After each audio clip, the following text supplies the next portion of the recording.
The foliage is beautiful on these. These will keep blooming up till frost. Perfectly fine just to add straight compost. We wanted to raise the level of these containers up. These are engineered to be filled to a certain level. Hi everybody, Sean and Allison here Hey from Spoken Garden, and we're so excited to finally be getting some fall planting done. We're almost, what, a month into fall? Well, you know, who's counting? Who's counting? We've got some work over here to do in these slat containers, these 2 self-watering containers, so we'll show you that here in a minute. So we want to start with all the plants that we're going to add to these 2 slat containers from Crescent Garden. Some of you saw our earlier video earlier this summer. We planted both of these up with just some beautiful bright colors. One of them was kind of the orange planter, oranges and yellows, and Sean planted that one. It was gorgeous. And then this one was all pinks and kind of like deeper, lighter pink, different shades. They both grew like crazy. So we're actually saving some of the plants that we grew in those containers, and we're going to add them to a bunch of new fall plants. And what's cool is the fall plants that we're adding, there's only one that's an annual that we'll have to dispose of later in the season, and that's this beautiful ornamental kale. You know, these are so easy to find anywhere, but they're so pretty. We've got some typical fall mums, garden mums, and then the focal point of both of these containers will be these gorgeous azaleas. You're probably thinking azaleas in the fall? Well, these are rebloomers. This is called Perfecto Mundo, and these are from Proven Winners. They sent us a whole bunch of different colors. What they do is they bloom in the spring like a typical azalea, then they kind of go through another flowering cycle, maybe towards the end of summer, and they bloom all the way till frost. And yeah, totally fun. So we're kind of putting together, oh, forgot the pansies. Cannot do a fall planting without pansies, right?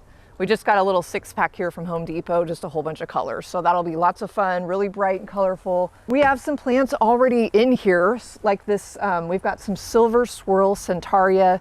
These were not in these planters over the summer, but we're moving them in because we love them. And then this planter is, we're saving the geraniums. The foliage is beautiful on these, and we love the flower color.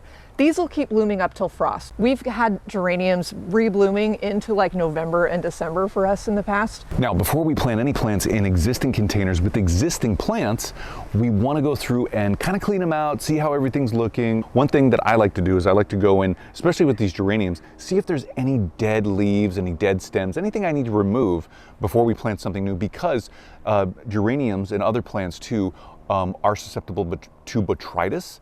Especially this time of year, it's cool, it's wet, botrytis loves that. And so these geraniums will just get decimated by it if we leave any of that plant material in here. And some of the other plants will be susceptible to it also. What I'm gonna do is I'm gonna take these different leaves, these rotted leaves out of here. I'm gonna go through and look for any spent blooms and anything else, especially on these grasses, that I need to look for to remove or around them.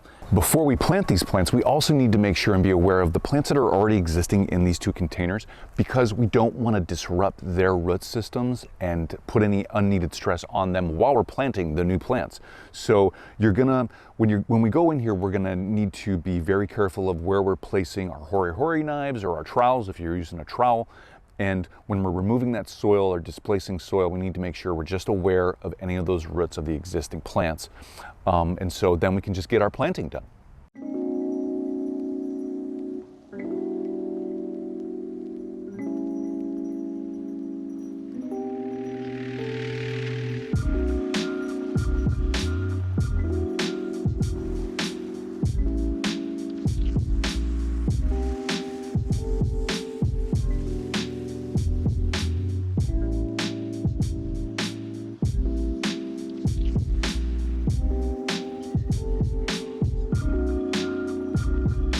You saw us probably in the video just a couple of minutes before.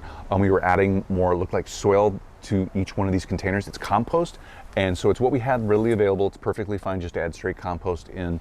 We wanted to raise the level of these containers up to make sure that they're optimally planted. These are engineered to be filled to a certain level of soil, and so we wanted to try and make sure we hit that. Tell you what I think about yours. Sure, yeah.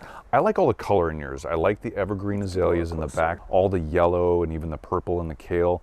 It all bounces off of, it seems like, that evergreen those evergreen leaves behind it, and it really pops. I really like that. Yeah, thank you. One thing you might notice, I pulled out the, I tried to squeeze in 2 Silver-Swirl Centaurias. A lot of you watching were probably like, those are not gonna fit, but I had to try. I wanted that kind of breakup of color, but it was just too crowded. You know, the azaleas by themselves are perfect. I think it's a classic 1, 2, 3 taller evergreen plant in the back with all the color in the front. Beautiful. And these are still flowering too. The azaleas are still flowering. So I think it's perfect. Let's take a look at this one.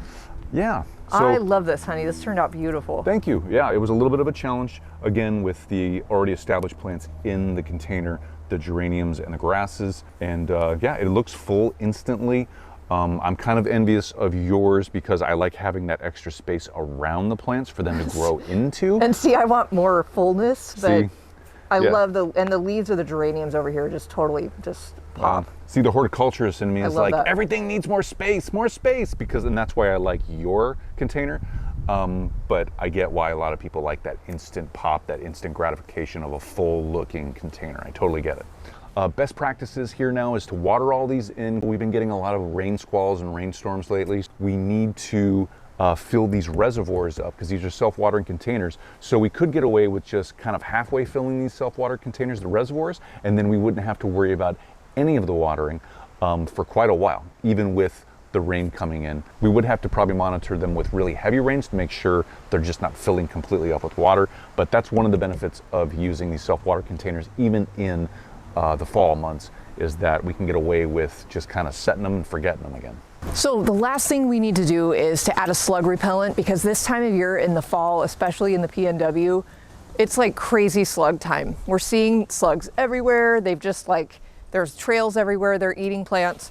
So they especially love this soft tissue like the pansies. They're gonna go after the ornamental kale, probably the mums, probably everything. So I'm using what's called Sluggo. A lot of you know that we've used this. We've talked about it before. It's a great product. It's pet safe. Well, Sluggo Plus is not pet safe.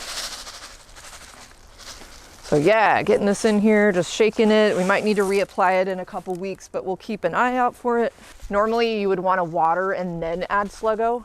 We should be good to go here.